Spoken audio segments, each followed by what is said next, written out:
Out there wondering what a huge fucking nerd I am. I ordered this from Mossery because I couldn't not. And let me just... Okay, it took me longer to figure that out than I'd care to admit. Okay, let's see. Oh, more bubble wrap. And a card. No one cares. Yeah, here we go. Here is the Mossery sketchbook. Yeah, looks good. Han shot first. Just saying. Hey, what's happening, guys? I'm ika.himee, and welcome to my channel. So I did open with a short unboxing, and I wanted to get right into this and see, you know, if it was worth the money, if it was good, and what its capabilities were necessarily, because this is a mixed media sketchbook and not a watercolor sketchbook, so it can handle wet mediums, but I don't know how wet. I can't remember the exact poundage. I feel like it's probably like 90 pound or something like that. So like a Bristol board poundage with more texture. And as you can see, within the first like couple minutes, I completely ruined the fucking paper. It was probably my fault. I overestimated the abilities of 90 pound paper, even though I have done a full watercolor piece on Bristol board, but whatever. So I went in and I was trying to use the Meow Yi because the colors in it, the ink is so vibrant, and I really wanted that for the background, but for whatever reason I was having the hardest time trying to blend it out with the water. And you can see I am going in, and on a lot of them it got to the point where I was going in so much trying to blend it out that I was just like pilling up the paper, and I basically had to abandon ship. So I really just used the pigment that was left behind to kind of cover the other checkerboards. So those checkerboards I like. The ones that I put the Meow Yi ink on directly, I'm not a huge fan of. But because I messed up that one section of squares so badly, I had to make an extra effort to go in and make all of the other squares look the same. And I was always planning to make those other squares textured, but I had to make them like more textured because that square is so bad. You know exactly what I'm talking about. But here I was trying to like add more colors, and I was kind of I was trying to mix in my Sakura watercolors because I was like, maybe I can add a little bit of paint here and there, and I was just not digging the effect that I got after that. The colors were just way too muted in the Sakura palette, so I'm finding that I like it less. But I did go in with the Meow Yi again, trying to color the skin, because that was what I used the last time I used them, and for whatever reason I wasn't really feeling it, and I think it was partly because it didn't want to blend out as nicely. So I actually went in with the Deli watercolor pencils, which I tried once and absolutely hated, but I'm finding that I don't hate them as much here.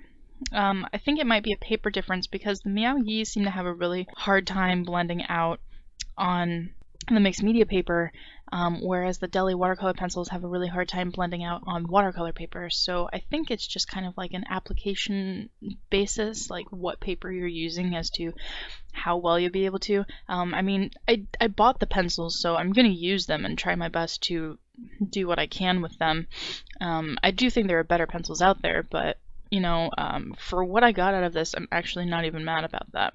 But yeah, I am still using like the Meow Yi water brush squeezy pen, which is what I'm using to put the water on the paper, and I'm actually quite pleased with those. Those are pretty cheap and they work really well, so I'm down.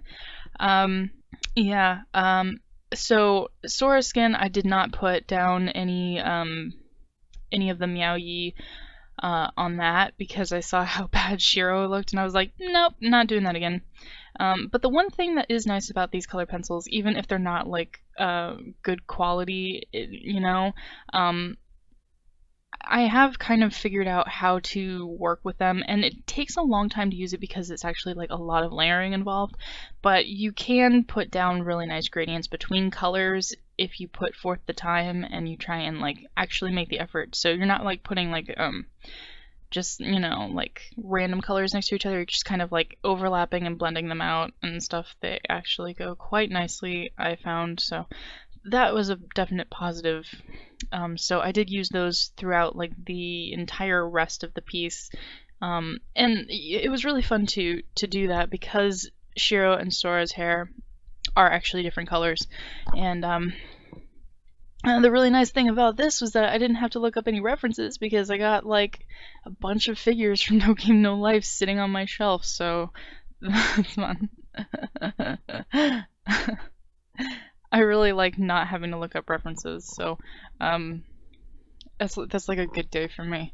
But I tried to add some shading, and since their hair is multicolored, it was kind of like difficult. You know, I kind of had to like pick a mid-tone that would kind of shade out and look nice in all of them. And you know, Sora's hair wasn't as hard because you know I can just use purple to shade, but Shiro's hair was a little more difficult because she has a pastel rainbow of hair. So, but I'm not upset with the effect. I think it actually came out pretty well.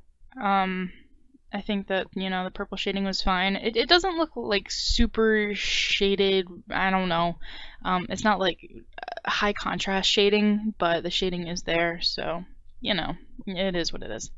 But I definitely wanted to have a bit more fun with it, and I wanted to add more color instead of just going in like anyone could make Shiro's clothes just like straight purple, but I didn't want to do that because, you know, what fun would that be?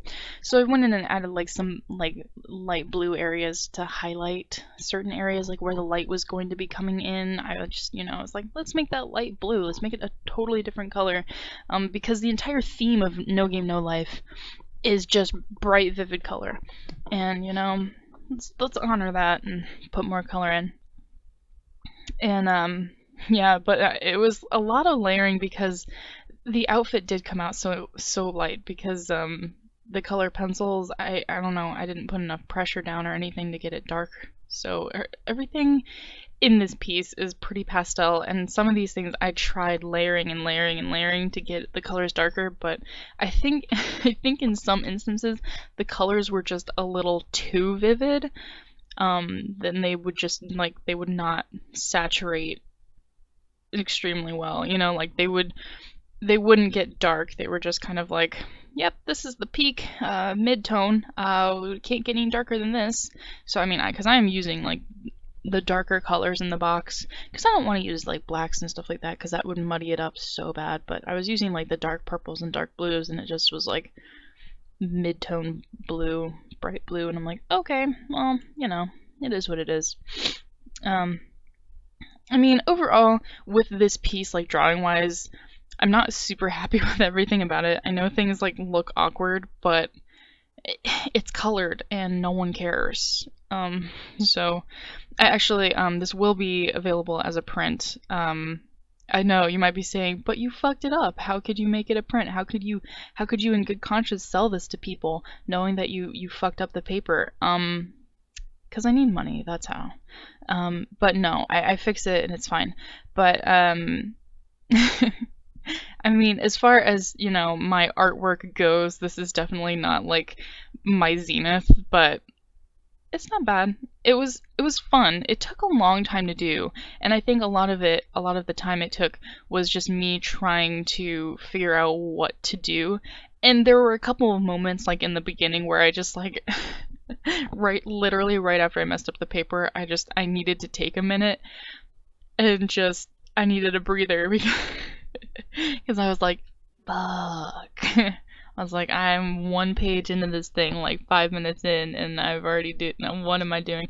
And it was at that point I was like evaluating, like, do I even want to mess with this? Is there a way that I can incorporate this into the piece? Can I fix this? And, you know, I was recording it. If I hadn't been recording it, I maybe might have just been like, fuck finishing this, but I was recording it, so I was like, well, I gotta do it. And, I mean, who knows? I might have finished it anyways, because I spent the time inking it, but whatever. Which to say, I am also using the STA fine liners for this, and they have held up extremely well. They've done everything that they're supposed to do. They're completely water resistant. I am like so happy with that. So, I mean, they're a super fun ink pen to mess with, really.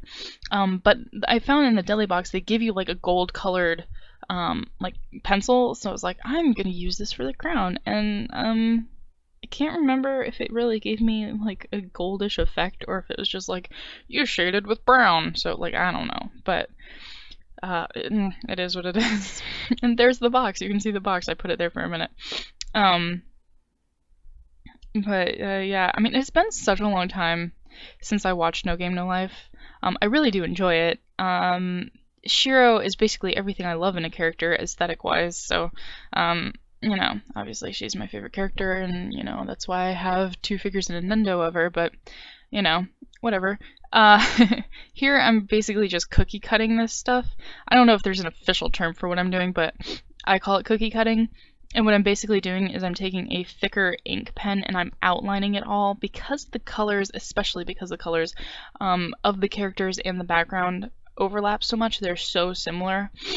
I really want to pull the characters out of the background. I want to make them not look like they're part of the background because it is just a checkerboard background. And it's not like, you know, a setting or anything. So here I'm also just defining some of the lines between like clothing and hair, anything basically with like similar color schemes or stuff that I feel needs to be more defined. I went in with like a thinner pen, because on the outside I went thick because I'm actually going to cookie cut it again with a white gel pen. But on the inside I use like a little bit of a thinner pen. I could have used the 0.05 for that part, but I thought that, you know, like 0.1 would be good, and yeah. But here's where I'm fixing it. As you can see, I totally fixed it. And this pen is not my favorite pen, but I don't know. It's hard for me to say it's not my favorite when I use it all the time. I think it's a good like editing and effects pen. It's not super opaque. It's just a Faber-Castell fat felt tip pen, but it can do some really cool effects, and that I am super into. But here's what I'm talking about with the cookie cutting. I am just going through, and this is why I chose the thick outline, because I knew that there would be parts of the line that were going to get covered by white gel pen. Wet gel pen. Basically, I still wanted the black outline to be there. But I mean, this is pretty much it. This is like the entirety of the piece. It was enjoyable to work on. I learned it a lot. I definitely think that a Mossery sketchbook is not necessary, especially for the price. It's definitely more of like a novelty, and I think you can do some cool things with it, but I don't think you should run out of your way to go get it. But anyways, thank you guys so much for watching. I hope that you enjoyed this video. If you want to check out my social media, shop, Patreon, all the links are in the description box below. Please check that stuff out. Leave your comments. I love hearing from you guys. Give this video a thumbs up. Click subscribe to be updated every time I post a new video. And if you want to be super notified, click that bell. I think there's a bell down there. If there is, click it. That'll be fun. But yeah, thank you guys so much for watching, and I will see you guys next time. Bye!